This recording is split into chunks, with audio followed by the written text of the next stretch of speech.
So here we are. This is part 2 of the Squire. I thought this was going to be just a quick, easy setup.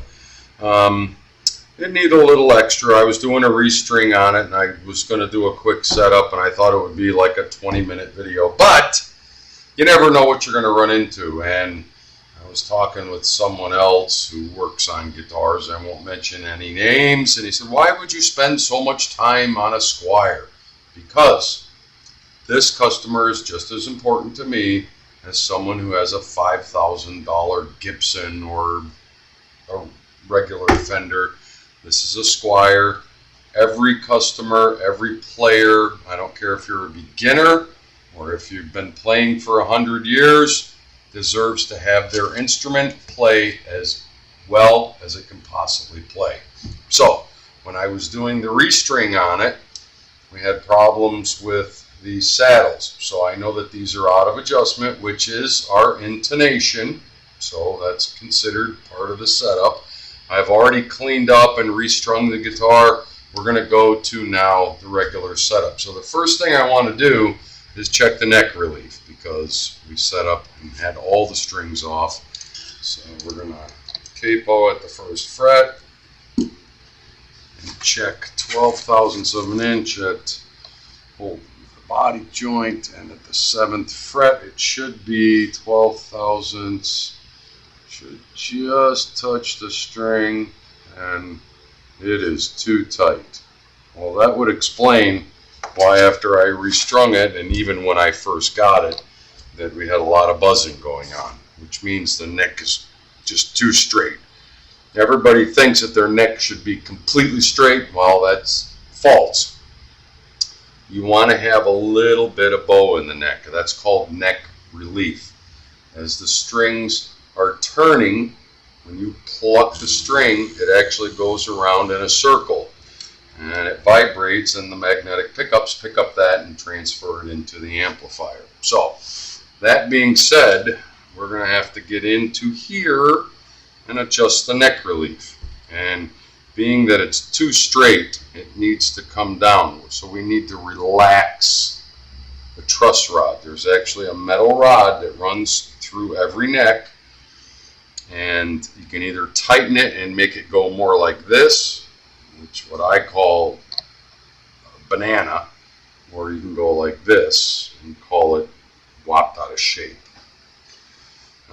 So let's find the right tool for that. Right back. So we have the right Allen wrench, and usually it's an Allen wrench on Fenders. To the left is loosening, lefty loosey, righty tighty. Everybody knows that rule. Because this neck is too straight, almost in a back bow, we need to kind of put it down into a little bit of relief, and we would probably need to loosen these strings, which is the G string. We're going to loosen this string out just to give us some room to move the wrench.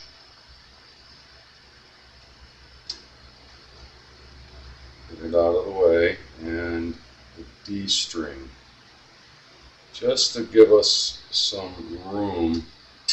Now I want to loosen it, so we're going to try to go this way a little bit. Doesn't seem like there's a whole lot of tension on it. And my guess is there is probably not a two-way truss rod. And let's check that adjustment and see what happens. Tighten them up.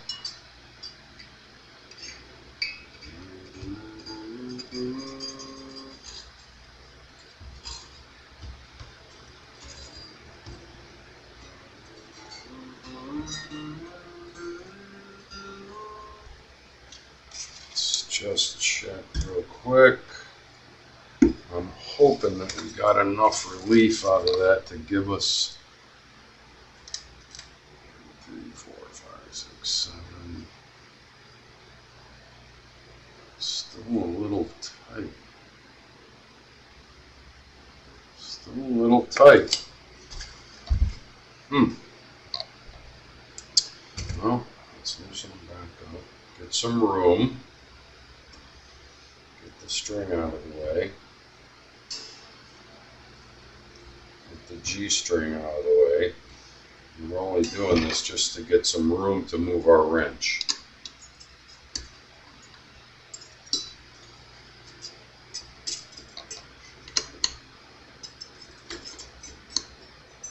This has a two-way truss rod in it. Imagine that. And that's usually something that's reserved for higher end guitars. So not only can you force the neck into a back bow, you can force it in, or force it into a back bow, you can force it into a relief state. And I think that's where we need to go. I'm going to try that. And this is hit and miss. You got to sometimes try it a few times to see where your adjustments are leading you. Because what you're doing is you're adjusting the tension on that metal rod, and it's actually bending the neck to work in conjunction with the string tension to get you the right amount of relief. Seems counterintuitive. People don't understand it. It's the biggest mystery about guitars and their adjustments, but it is necessary. Again, we're going to check the relief. I think that adjustment should get us where we need to be. I'm surprised that it has a two-way truss rod.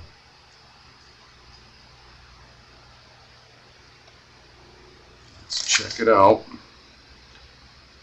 1, 2, 3, 4, 5, 6, 7. Needs just, it's better. It's much better. It just kisses. I think I want to get just slightly more, maybe a 1/16 of a turn, a little bit more, because I'm a nut that way. I want it to just kiss my feeler gauge. We're going to put just a small turn on it again.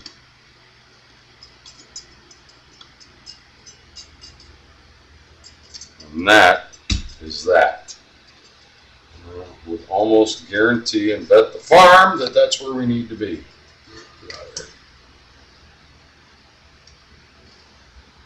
Let's tune it up to pitch and see what we got.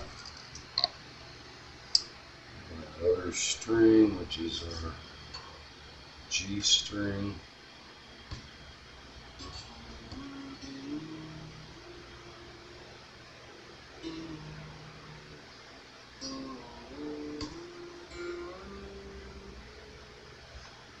I don't like that tuner.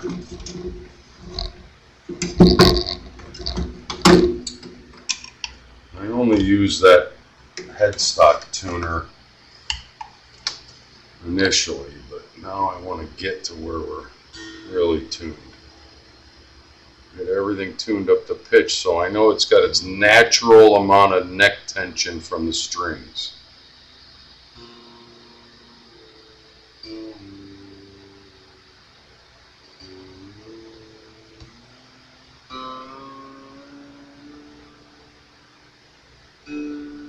I have another tuner right here. It's not in the movie.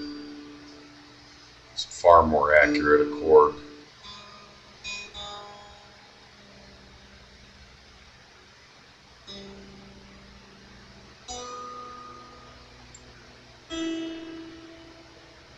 Okay, now we're going to do this again, and I should be happy with that neck relief, which should eliminate all of our buzzing. 7th fret, 12 thousandths of an inch. Holding at the body joint. And I like that. I am really happy with that. It should just kiss your feeler gauge. Let's tune it to pitch. And then we're going to move on to string height.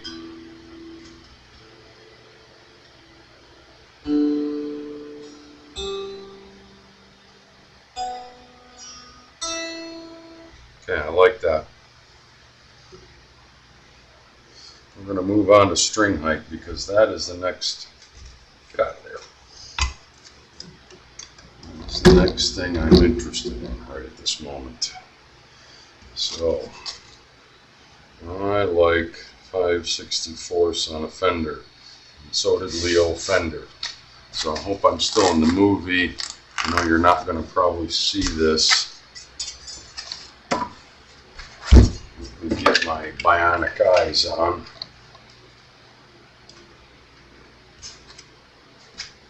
I like 5/64 all the way across. It will follow that adjustment across the radius of the neck.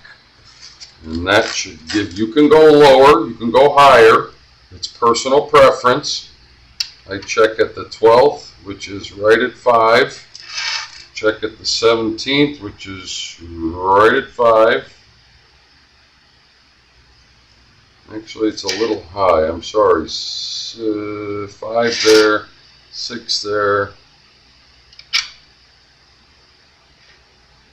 4 is a little low. 4 is a little low. Little low. Little low. Okay, so it makes sense that I put the right amount of neck relief in there, so it in effect makes the string height feel higher and measure higher. So the rest of it is going to be adjusted here, which we're going to try to find the right little tool for that. I believe it to be this one. Not 100% sure.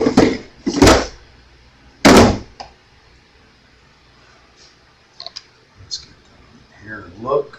I can get a good look at the top of my head. Sorry about that.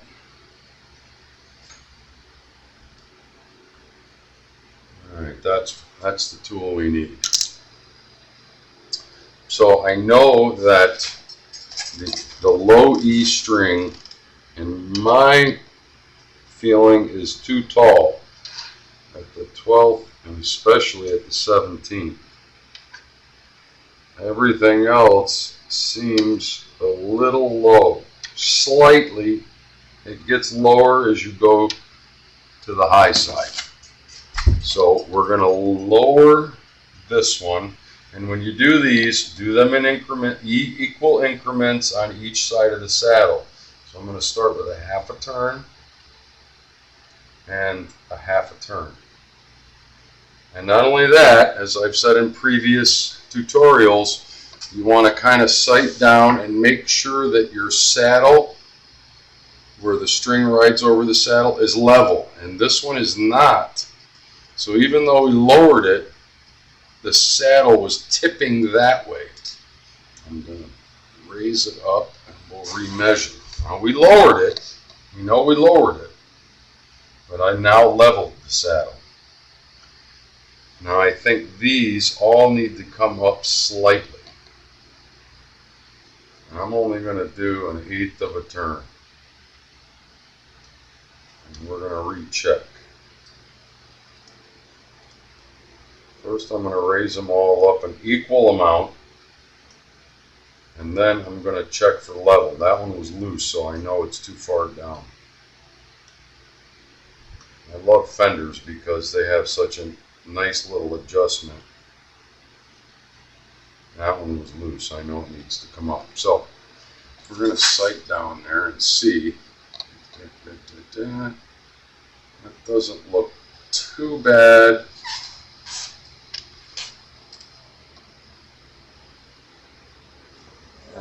To come up right there, and that was the one that I felt was loose. Now we're going to recheck the string height and see what those adjustments got us.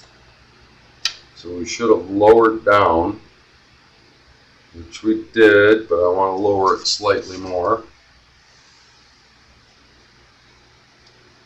This is the low E. And ever so slightly adjust as you go. Don't do huge turns. A little bit more.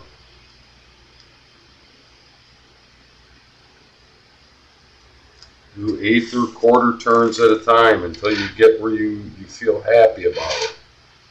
And I like that. That's right at 5. And what you're measuring is the bottom of the string to the top of the fret, the actual fret. Let's see if I can do this. I know sometimes I get out of the movie. Let's check the other measurements I made. Still a little low. Still a little low. I think we need to bring all the other strings up slightly. They're all at 4. So I'm going to do a quarter turn each. And that one was loose, so I'm going to level it.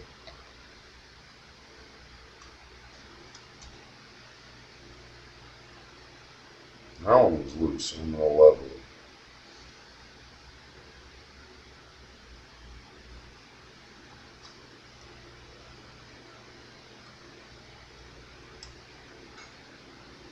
Luckily, none of these set screws are frozen.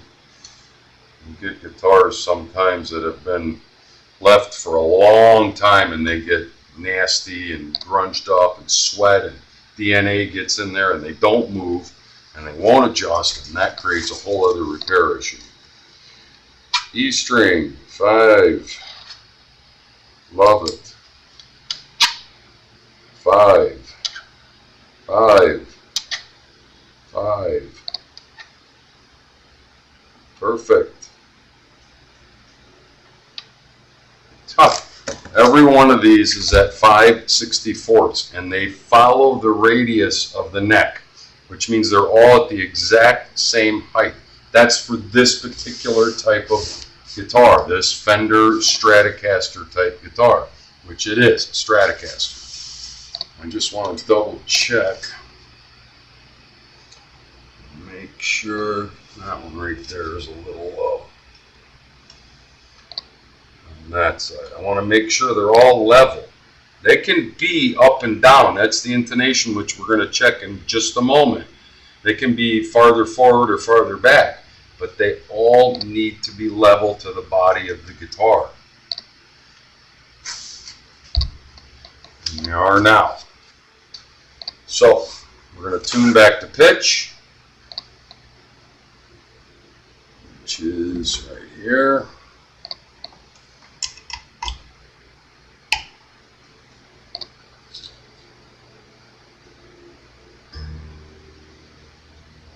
Now, because we adjusted the height, it's going to adjust the tension on the string slightly.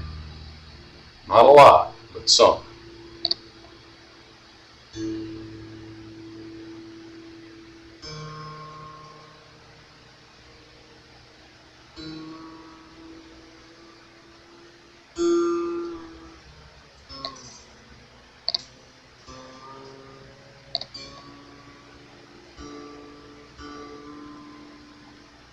Must have adjusted the D string quite a bit. Of course, the G string always. E. E as in boy.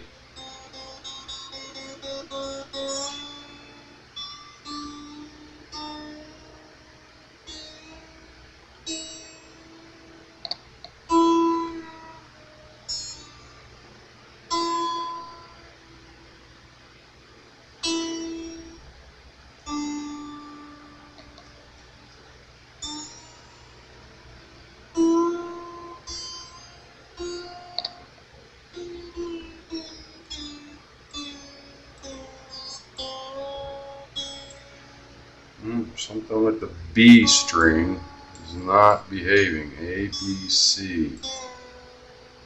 Alright, where did you go? Must have something got stuck. I'm going to have to check and make sure that the strings are moving over the saddle and over the bridge nut properly.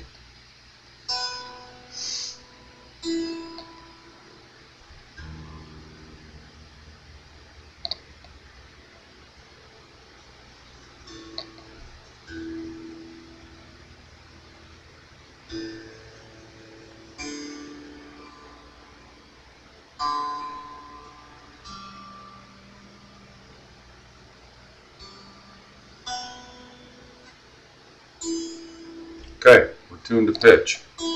Yep.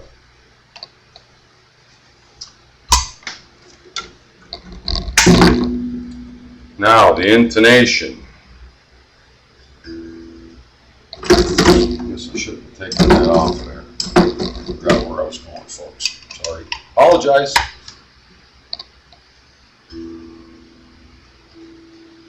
E. Dead on. It's a little sharp.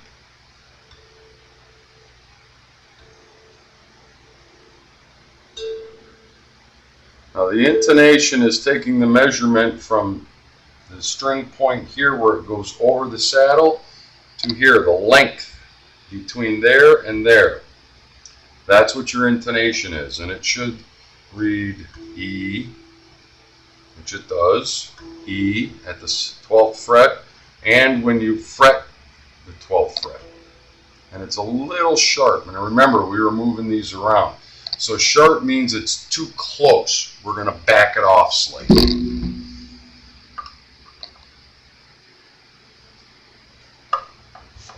Which in this case we got to tighten it, which is going to give us more tension. We tune back E.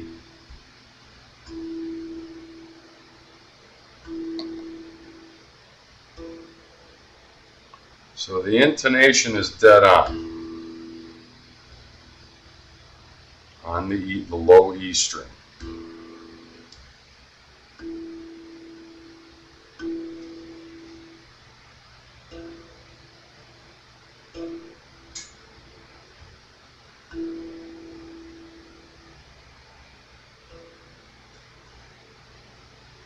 I'll lower that again.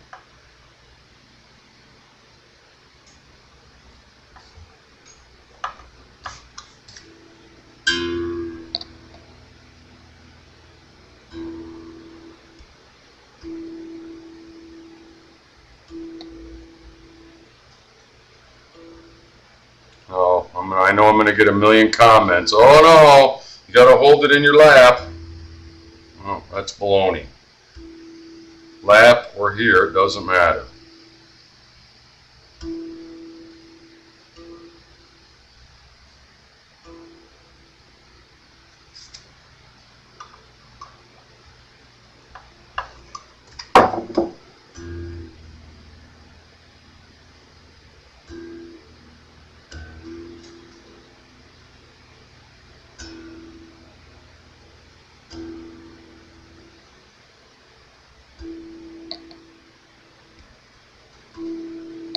E, E, E, dead on, got it. You just got to keep playing with that distance until you get your intonation where you like it. Which it should be E, E, and E, which it is. Now, you get to move on and do them all. Now, I'm not going to show them all to you.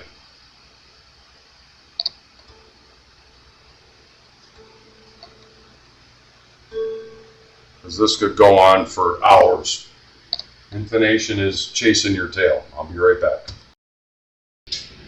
So there's a reason why I don't go through all of the intonation on the video, but it takes a while. It's fine tuning, but what you're doing is adjusting the distance between the nut and the saddle.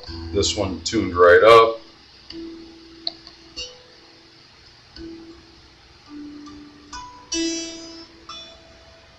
Beautiful. It plays like a dream. Let us check. The last thing is going to be the, I don't need the tuner anymore. The last thing is going to be the pickup height, and that will be the end of this video, and we're going to clean it up a little bit before we give it back to him, but I don't need to show you guys that.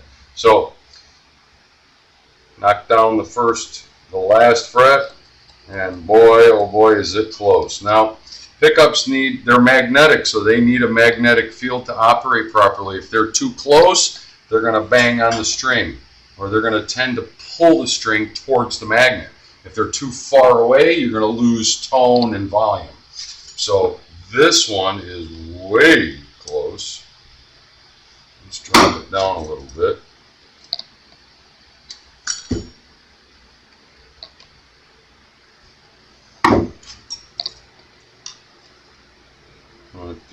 just a rub. That one's close too. No wonder this guitar wasn't playing right. Probably sounded horrible, buzzing on the strings. The neck relief was all messed up.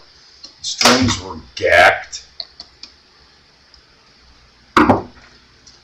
The intonation was way off, and it needed to be cleaned. Every guitar needs a little bit of love, and every player deserves to have their guitar play the best that it can possibly play, and that's what my goal is. And every guitar that hits my bench, I don't care if it's a $20,000 guitar or a $200 guitar, I can make them play right, unless it's a real piece of firewood, and then sometimes we have to have a funeral. That one's a little close. With these Squires, I know a lot of my friends play Squires for second guitars, and they operate and work perfectly normal. They're a great second guitar for professionals. They're an awesome guitar for people who are just starting to play. Come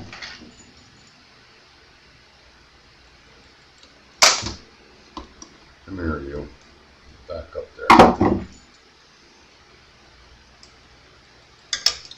This one ain't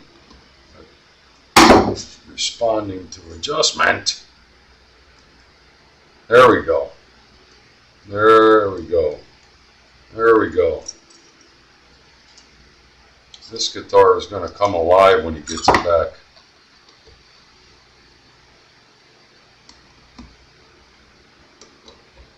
See, when I brought those up, it brought these up slightly as well. Perfect, perfect, perfect.